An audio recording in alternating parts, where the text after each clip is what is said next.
베드로와 요한이 솔로몬 생각에서 나면서부터 걷지 못하던 이가 어떻게 걷게 되었는지를 설명하고 있을 때 제사장들과 성전 경비대장, 사두개파 사람들이 몰려왔습니다. 3장 1절부터 봤던 내용들이 지금 계속 연결되는 거예요.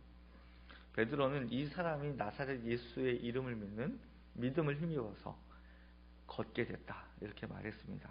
그러면서 동포 여러분들도 회개하고 돌아와 죄사함을 받으십시오, 이렇게 힘주어서 말했던 것을 우리가 함께 보았습니다. 사도들은 이렇게 침착하게 말씀을 전했지만 그들을 사로잡기 위해 온 제사장, 성전, 경비대장, 사두개파 사람들은 마치 폭동을 진압하러 오는 것처럼 달려왔습니다. 몰려온 거죠. 그들은 사도들이 백성을 가르치는 것과 예수님의 부활을 내세워서 죽은 자의 부활을 선전하는 것에 대해서 격분했다고 성경은 기록합니다. 그러니까 그냥 화난 게 아니라요, 격분한 거예요. 우리 모두가 아는 것처럼 무리가 다 보고 있는 데서 사도들이 사로잡혀서 다음 날까지 갇혀 있었습니다. 그런데 그럼에도 불구하고 복음을 들은 사람들 가운데 예수님을 믿게 된 사람이 성인 남자만 무려 5,000명이나 되었다라고 또한 성경은 기록합니다. 그러니까 그것을 들은 사람들 가운데 성령이 역사하시는 걸 알 수 있습니다. 사실 솔로몬 생각에서 이 벌어진 일 때문에 유대 지도자들의 속이 완전 바깥 뒤집어졌습니다. 유대 지도자들이 이튿날 모였죠. 장로들, 율법학자들, 우리 개역개정 성경에는 서기관들이라고도 되어 있습니다. 그들이 다 예루살렘에 몰려들었습니다. 그 중에는 대제사장 안나스, 가야바, 요한, 알렉산더, 그 밖에 대제사장에 속한 가문의 사람들까지 다 참석을 했습니다. 그들이 이렇게 베드로와 요한을 사로잡고 가둔 이유, 그리고 이렇게 예루살렘으로 모두 몰려온 이유는 예수님의 이름을 더 이상 거론하지 않기를 바랐기 때문입니다. 우리 7절 말씀을 한번 같이 읽겠습니다. 시작. 그들은 사도들을 가운데에 세워놓고 물었다. 그대들은 대체 무슨 권세와 누구의 이름으로 이런 일을 하였어? 이 질문을 보면 매우 침착하고 부드럽게 들리지만 실상은 그렇지 않았습니다. 상황은 심각했고 매우 위압적이었습니다. 그래서 마음에는 이런 마음이 있었던 거야. 이참에 이놈들의 버르장머리를 제대로 고쳐놓겠다, 이런 의지가 담겨 있었다는 거죠. 왜냐하면 그들은요, 로마로부터 받은 공권력을 행사할 수 있는 권한이 있었어요. 특히 종교 문제에 있어서, 유대교에 관련된 문제에 있어서는 자치권을 보장받았기 때문에 이들에게는 엄청난 힘이 있었습니다. 이렇게 위압적인 공간에서 베드로가요, 서슴없이 여러 가지 일을 설명을 하고 있는데, 그 내용이 뭐냐면 성령 충만해서 여러분이 십자가에 못 박혀 죽인 그 예수께서 살아나셔서 그 사람, 나면서부터 걷지 못했던 그 사람을 걷게 했다라고 당당히 말했습니다. 그리고 여러분에게는 버림을 받았지만 예수님은 지 모퉁이의 머릿돌이 되셨다라고 얘기를 이어갔습니다. 근데 여기서 그치지 않아요. 베드로가요, 아주 중요한 얘기를 합니다. 교회가 시작되던 처음부터 지금까지, 오늘에 이르기까지, 그리고 앞으로도 변하지 않을 가장 의미 있고 중요한 선언을 하기 때문입니다. 12절 한번 같이 읽겠습니다. 시작. 이 예수 밖에는 다른 아무에게도 구원은 없습니다. 사람들에게 주신 이름 가운데 우리가 의지하여 구원을 얻어야 할 이름은 하늘 아래에 이 이름밖에 다른 이름이 없습니다. 다른 이로서는 구원을 받을 수 없나니 천하 인간의 구원을 얻을 만한 다른 이름은 우리에게 주신 이 없느니라. 개역개정 성경에 보면 이렇게 기록되어 있죠.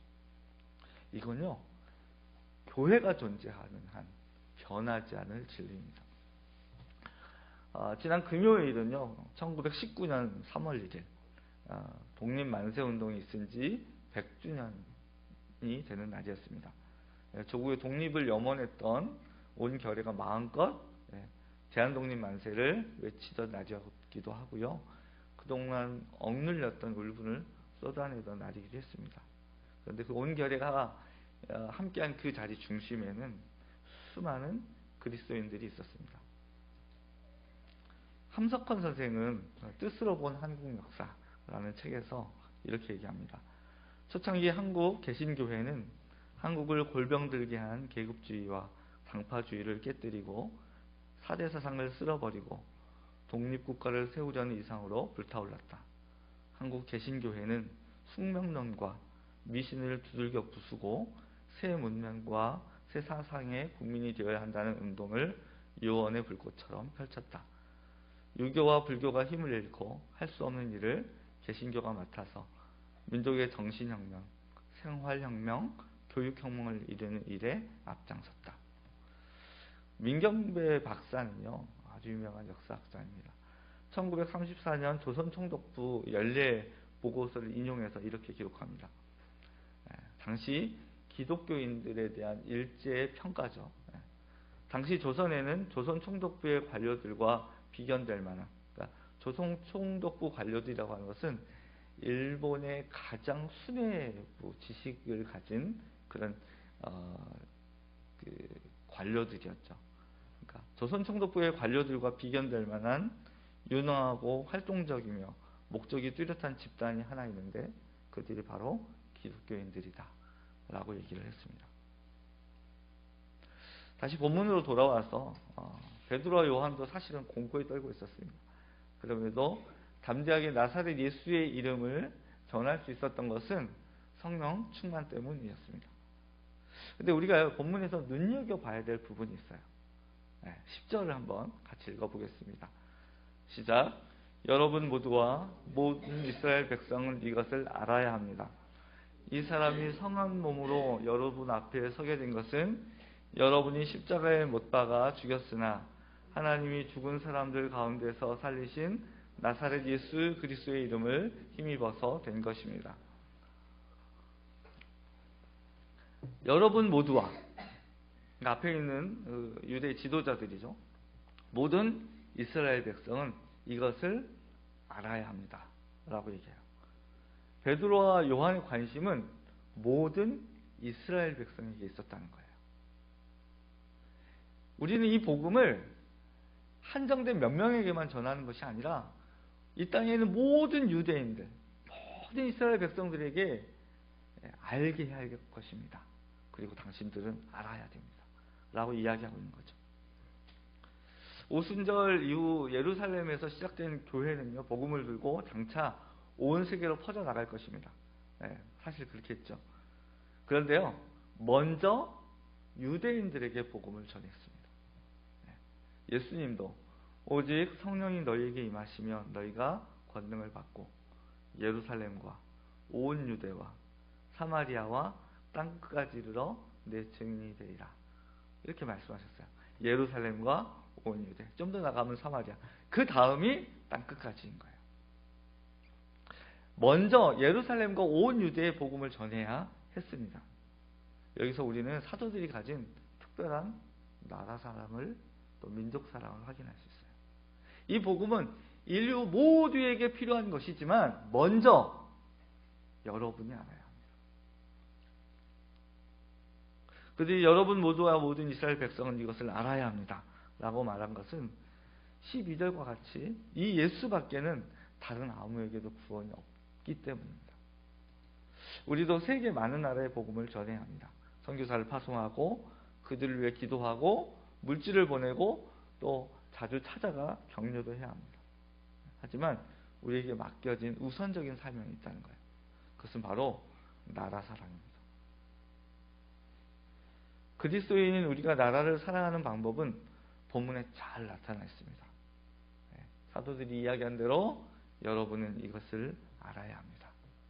이 예수밖에는 다른 아무에게도 구원은 없습니다라고 우리 민족에게 말하는 거예요.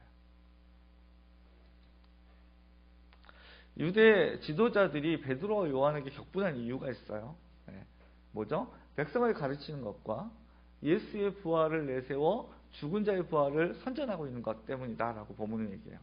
그러니까 유대 지도자들은요, 백성을 가르치는 것에 격분했습니다. 그들은 다른 이들이 가르치는 걸 싫어했어요. 그들은 자기와 같은 생각을 가지고 있고 같은 사상에 의해 이미 검증된 방법과 내용만을 가르쳐야 한다고 믿었어요. 예수의 부활을 증거하는 것이 대표적인 것인데 사두개파 사람들은 부활이 없다고 믿는 사람들이었어요. 그들은 부활도 없고 천사도 없어. 우린 죽으면 내세도 없어. 라고 가르치던 사람들이에요. 그런데 지금 베드로와 요한이 나타나서 무슨 얘기를 하는 겁니까? 예수께서 죽으셨는데 사흘 만에 부활하셨어. 그리고 예수를 믿는 사람은 그와 같이 부활의 열매가 되는 거야. 이게 내용의 핵심인 거예요. 그래서 여러분 예수를 믿어야 합니다. 당시 종교계를 장악하고 있었던 이들, 제사장과 율법학자 대부분이 이 사두개파에 소속돼 있었어요. 그러니까 이 현실에 기반한 권력, 로마에 결탁한 현실에 기반한 기득권층이었다는 거예요. 그들은 하나님을 이용해 권력과 기득권을 유지했던 사람들입니다. 여러분, 오늘날도요, 하나님 말씀을 전하는 것은 쉽지 않습니다. 오늘날도 하나님의 말씀을 가감없이 전하는 것에 격분하는 사람들이 있어요. 죄송하지만 제가 부목사 생활을 할 때 성경 본문에 있는 내용을 그대로 전하는 게 부담스러울 때가 너무 많았어요. 물론 그 교회가 잘못된 교회는 아니에요. 그런데 그대로 전하면 걸리는 게 너무 많아요. 그러니 걸렸다가는 그 얘기를 하면 성도들이 은혜를 받기보다는 마음에 어려움이 생기는 거예요. 그러니 그 얘기를 못하는 거예요. 왜요? 제가 교회 깨트리려고 간 건 아니잖아요. 죄송합니다. 그들은 그동안 이익을 위해 성경을 해석하고 가르쳤던 사람들이에요. 의도적이었던 의도적이지 않았던. 그래서요, 말씀을 그대로 전하는 것은 굉장히 어려워요. 자, 그래서 교회를 개척하고 제일 좋은 게 뭐냐라고 묻는 선배 목사님 말씀에 하나님 말씀을 그대로 전하길 수 있다는 것이 저는 너무 좋습니다. 그래서요, 그들은요, 백성을 가르치는 것은 자격이 있어야 된다고 세뇌를 시켜왔어요. 아무나 성경을 가르치거나 아무나 성경에 대해서 언급을 함부로 하면 안 된다고 얘기를 해요. 여러분, 그러나 성경은 하나님께서 우리 모두에게 주신 거예요. 목회자에게만 준 게 아니에요. 이 말씀을 교회 공동체가 더불어 나누는 것은, 또 가르치는 것은 교역자만의 일이 아니라 우리 모두의 일이라는 거예요. 우리 모두의 사명이라는 거예요. 물론 교회 공동체에 들어와 몰래 잘못된 성경 지식을 주입하는 것은 공동체를 깨트리는 일이기 때문에 금지되어야 합니다. 그러나 교회 안에 공개적으로 함께 나누는 말씀의 회복이 반드시 일어나야 됩니다. 그냥 교회에 가서 예배 드리면 되지 따로 만나서 말씀을 좀 더 배울 필요가 뭐가 있어? 난 그동안 예배 신앙생활 잘 해왔는데, 나 정직하게 살려고 옳게 살려고 노력했는데 성경을 배울 필요가 뭐가 있어? 이렇게 생각하는 게 우리의 일반적인 생각이라는 거예요. 그러나 그렇지 않다는 거죠. 동시에 사람들이 제일 싫어하는 주제가 또 뭐냐면 예수 그리스도의 부활을 증거하는 거예요. 거의 대부분의 이단들은요, 예수님의 부활을 부정해요. 예수님이 하나님이시라는 걸 부정하기 때문에 부활도 없고 부활도 의미가 없다고 얘기를 해요. 이단들의 핵심입니다. 그리고 또 사람들은요, 기독교가 배타적이라고 말을 해요. 그래서 기독교를 나는 싫어해, 이렇게 얘기를 해요. 심지어 교회를 다니는 그리스도인들조차도 부활의 의미는요, 눈에 보이는 이 세상의 영광에 가려져서 관심 밖의 일이 됐어요. 그건 죽음 이후의 일이기 때문에 나와 지금 상관이 없다는 거예요. 그래서 교회가 예수 그리스도의 부활을 전파하는 것은요, 이 모든 저항을 이겨내야 하는 용기와 결단이 필요한 것입니다. 그런데 이 베드로와 요한의 자리가 바로 그래서 성경은 우리 자리라고 얘기하는 거예요. 유대 지도자들이 경노한 것처럼 우리가 참되고 온전한 복음을 전할 때마다 많은 영적인 도전과 방해가 있을 건 분명합니다. 그게 제일 어려워요. 근데 교회 새로운 성도들이 오시면 말씀 나누자고 이렇게 얘기하는 게 제일 어려워요, 사실은. 왜냐하면 바쁘잖아요. 또 여러 가지 힘들어요. 하지만 여러분, 주일날 이 예배만을 가지고 우리가 정말 우리의 복음을 잘할 수 있는가? 그렇지 않다는 거죠. 이게 되게 힘들어요. 그래도 저는 계속 할 겁니다. 교회는 끊임없이 말씀을 가르치고 성경을 따라 생각하고 살아가는 방법을 고민해야 합니다. 그리고 교회는 예수 그리스도의 부활을 전하면서 같은 시대를 살아가는 사람들이 세상의 헛된 가치에 매몰되어 목자 잃은 양처럼 살아가는 것을 막아야 하는 게 교회입니다. 그래서 이 내용들을 구체적으로 좀 보기 위해서 우리 1절을 먼저 한번 더 읽어보겠습니다. 1절 시작. 이 예수는 너희들 제가 잘못했나요? 11절인가요? 네, 죄송합니다. 11절입니다. 시작. 이 예수는 너희들 집 짓는 사람들에게는 버림받은 돌이지만 집 모퉁이의 머릿돌이 되신 분입니다. 네, 일자를 지웠나 봐요. 그래서 한국교회는 스스로의 잘못 때문에 사실 사회로부터 외면받게 되었습니다. 그리고 그리스도인들은 세상의 소금과 빛이 되지 못해서 사회로부터 버림을 받았어요. 물론 예수님이 버림을 받은 것은 예수님이 잘못해서 버림받은 건 아니에요. 네. 우리도 버림을 받은 건 결과적으로 동일해요. 네. 동일한데 사실 이것은 기독교의 위기가 아니라 대한민국의 위기라는 거예요. 대한민국의 위기 앞에서 우리가 다시 한번 확인해야 되는 말씀이 이 말씀입니다. 버림받았지만 우리 시대의 교회와 그리스도인이 머릿돌과 같은 존재가 되어야 한다는 거예요. 없어서는 안 돼. 왜? 언제부터 이 건물이 있어 왔는지, 누가 지었는지, 왜 존재하게 됐는지를 기록하는, 이 건물이 지어지기 위해서 누구누구가 수고했는지를 자세하게 기록되어진 없어서는 안 될 그 머릿돌, 그 건물의 기준이 되는 것, 이 그리스도인과 교회에게 맡기신 사명이 이거라는 거예요. 그래서 본문은요, 우리가 잘못한 거 맞지만 그래도 우리에게 소망이 있다고 말씀합니다. 왜요? 예수 그리스도의 이름, 그 이름에 소망이 있기 때문입니다. 하나님이 우리에게 주신 구원의 길은 예수님밖에 없습니다. 다른 길, 다른 이름, 다른 방법이 없어요. 우리는 다시 한번 나라와 민족을 위해, 또 한국교회와 그리스도를 위해, 그리고 우리 자신을 위해 이 이름을 붙잡아야 됩니다. 근데 왜 이 이름을 붙잡는 게 중요한가는 조금 이따 나누도록 하죠. 역사적으로 우리나라는 주변 강대국과의 관계가 매우 중요했습니다. 역사적으로 보면 번영도 있었어요. 넓은 영토를 차지하고 또 국가의 위세를 떨치던 때도 있었어요. 하지만 위기도 많았습니다. 5천년 역사를 이어오면서 일본 제국주의에 강점되었고 때로는 중국의 속국처럼 지내야 했던 때도 있었습니다.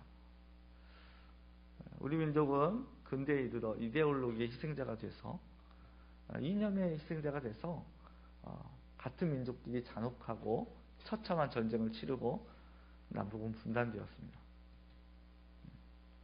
며칠 전 제2차 북미 회담이 성과 없이 마치자 쾌재를 불렀던 이웃 나라가 있었음을 우리는 잘 알고 있습니다.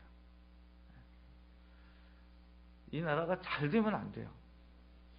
속으로 좋아서 바로 트럼프에게 전화했다는 이웃 나라의 총리의 이야기를 들으면서 마음이 참 먹먹했습니다. 중국의 역사 왜곡과 군사적, 경제적 압박이 보통이 아닙니다. 일본의 영토의 아욕과 군사 대국화되어지는 것도 앞으로 대한민국이 직면해야 될 위기이고 위험입니다. 미국은 군사, 경제적으로, 외교적으로 압박을 하고 있고 북한은 핵과 대량 살상 무기를 보유하고 있습니다. 이것이 21세기 대한민국의 현주소입니다. 우리 내적으로는 또 어떻습니까? 지역세대 남녀 간의 갈등이 굉장히 심각하죠. 급진적인 좌우 이념 갈등이 심각해요.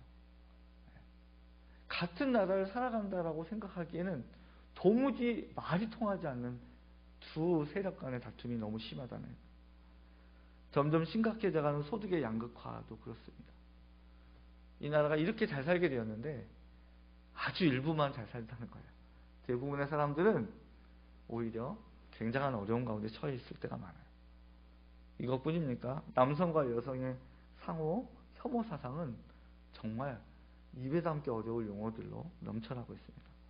진화론과 유불론적인 사상들이 낳은 몰가치적인 인간의 양산도 문제예요. 성소수자 문제, 그리고 일반 이단의 병역 거부 문제, 양심적 병역 거부는 문제가 되지 않습니다. 그것은 원래 기독교가 가지고 있었던 전통적인 평화 사상이에요. 문제는 이단이 그것을 이용한다는 거예요. 그들은 양심적 병역 거부라기보다는 그 여호와의 증인이 가지고 있는 것이 사회 거부거든요. 예. 사회 모든 기관과 도직 국가마저도 부정하는 것이 여호와의 증인의 핵심입니다. 근데 그것을 드러낼 수는 없어요. 그렇게 되면 그들이 이 땅에 유지되는 것이 어렵기 때문에. 우리나라가 아닌 일본 같은 데 가면요, 여호와의 증인들은 자기들끼리 집단 생활을 해요.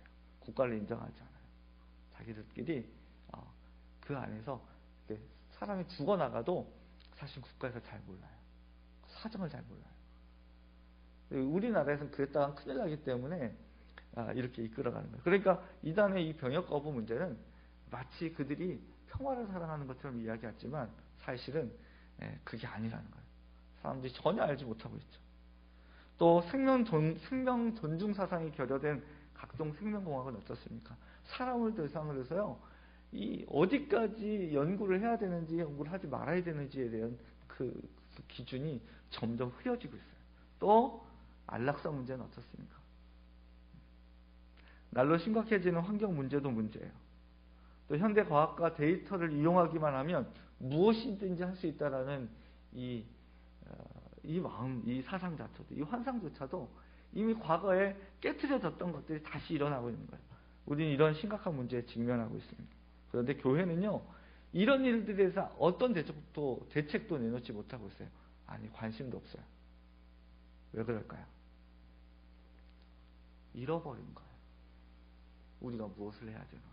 하나님이 우리에게 무엇을 주셨는지에 대해서 놓치고 살고 있기 때문에 그렇습니다. 오늘 기독교는요, 각종 비리의 온상이 되었습니다.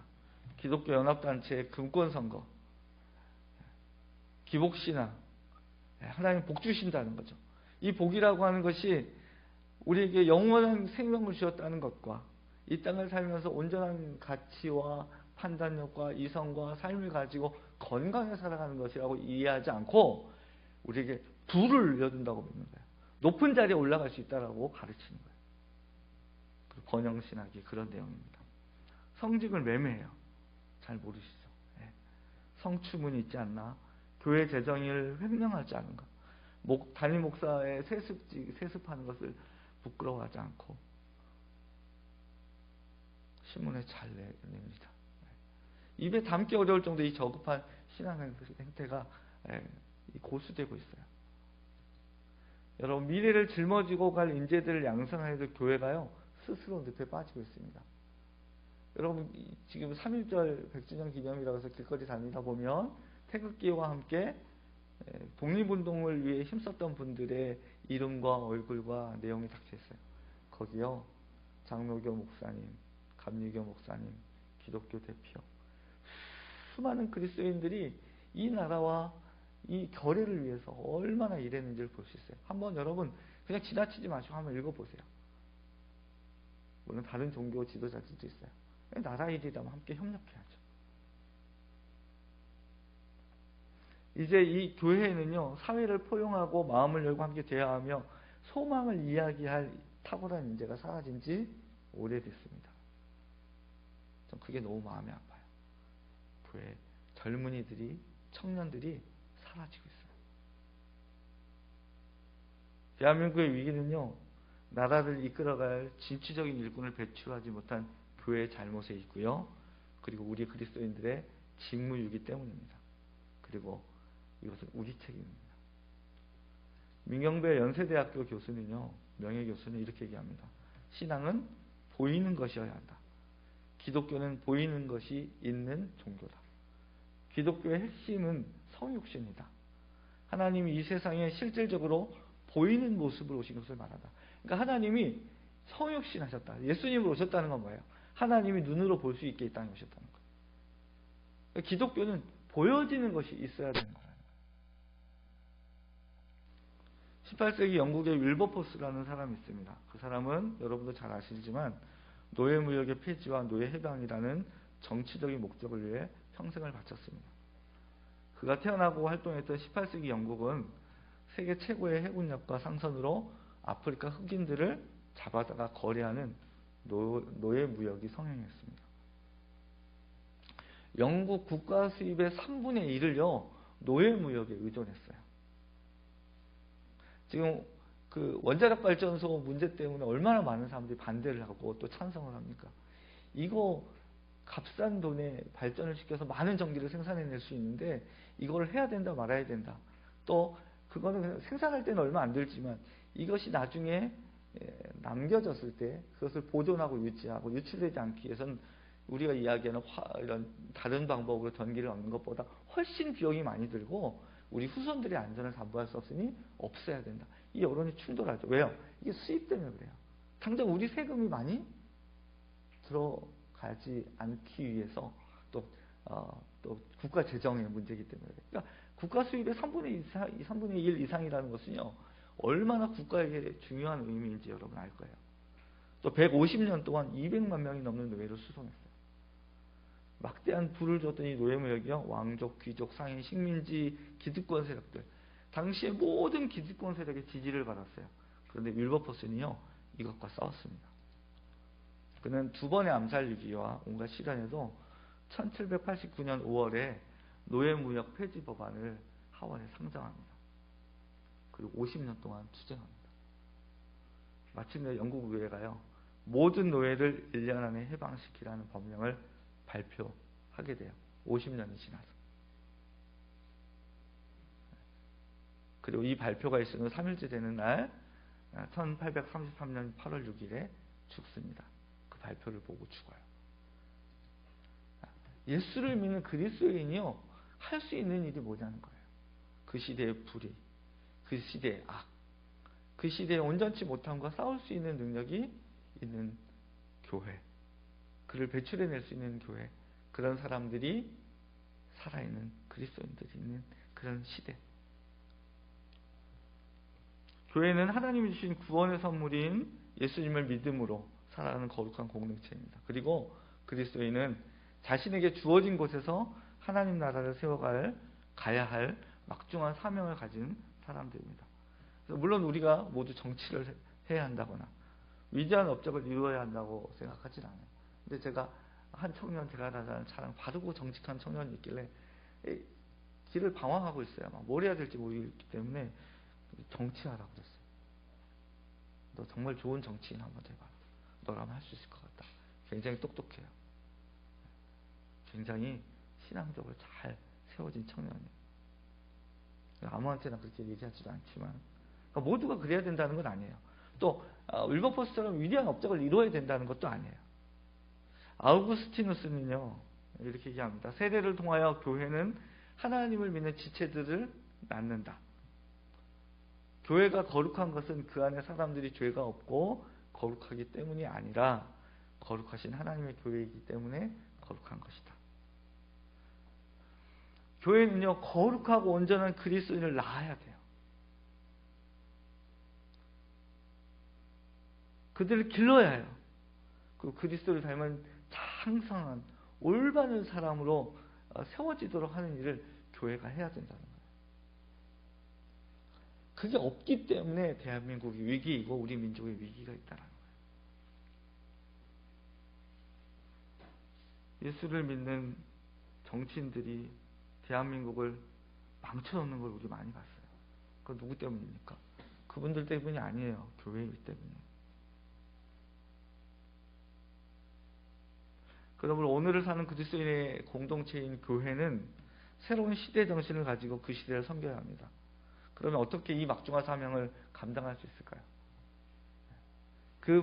오늘 본문은요, 그 방향을 분명하게 제시하고 있어요. 바로 예수 그리스도의 복음과 부활을 전하는 거예요. 자신의 이익과 이득을 위해서만 사는 개인이 아니라는 거예요. 그리스도인은 내가 잘 먹고 잘 살기 위해서만 살아가는 게 아니에요. 아까 제가 찬송가를 틀었는데 그 찬송가가 나오더라고요. 유튜브에서. 부름받아 나서님은 어디든지 가오리라. 이게 목회자들 신대원 졸업할 때 졸업 예배 때 부르는 거거든요. 고정돼 있어요. 목회자들 얘기이기도 하지만 성도들이 얘기해요. 이 땅 가운데 보내심을 받은 우리가 어디든지 가겠습니다. 그것은 예수 그리스도의 복음과 부활을 전하고, 그리고 그 복음의 능력을 믿는 거예요. 복음은요, 무너진 개인을 일으키는 거예요. 직장 취업할 데가 없어서 방황하는 청년들이요, 거기에 굴복하지 않고 끊임없이 그 어려움 때문에 이 시대를 비판하고 비난하는 것에 그치지 않고, 그래서 자포자기하는 것이 아니라 이 복음을 가지고 어떻게든 어떤 그에게 있는 재능을 가지고 할 수 있는 것들을 감당할 수 있도록 넘어져도 또 일어나고 넘어져도 또 일어나고 그런 개인으로 키워내는, 또 가정주부나 또는 성도들 개인의 삶이 어려움이 있고 정말 갈등이 있어도 왜 없겠습니까? 그때 거기에 침잠되어 그냥 빠져들어 우울증에 빠지고 그것 때문에 삶에 위기가 닥쳐오지 않도록 기도하고 다시 한번 일어설 수 있는, 복음은 그런 능력이 있는 거예요. 그 안에서 그런 마음을 가지고 모여 예배하는 그리스도인들이 모인 교회 공동체가 가진 복음은 부패한 사회와 제도를 바꿔갈 수 있는 온전한 그리스도인들을 만들어가는 거예요. 여러분, 저는 나중에 말리지 마세요. 우리 다음 세대들, 우리 어린 주일학교 청소년들, 그 대학 청년들, 젊은이들에게 할 수만 있다면 교회가 제공할 수 있는 모든 기회들을 제공하고 싶어요. 왜요? 그들이 바로 우리가 낳아기르는 다음 세대의 열매들이기 때문에 그렇습니다. 복음은 그런 능력이 있어요. 복음이 있는 교회는 그걸 감당하게 되는 거예요. 제가 3.1절 100주년 기념 예배 이야기를 하면서 이 말씀을 드리는 이유가 여기 있습니다. 그 당시에 교회들은 나라의 어려움에 외면하지 않았어요. 목사님들과 장로님들과 성도들이요, 그냥 등 돌리고, 그 많이 배운 분들이거든요. 먹고 사는데 어려움 없는 분들이에요.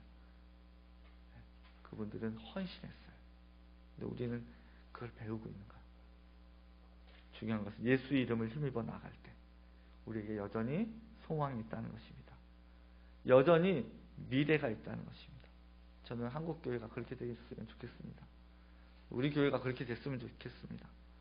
그리고 여러분과 제가, 여러분의 자녀들이, 여러분의 손자들이 이 나라와 민족 위에 어떤 영역에서든지 귀하게 쓰임받게 되길 바랍니다. 기도하겠습니다.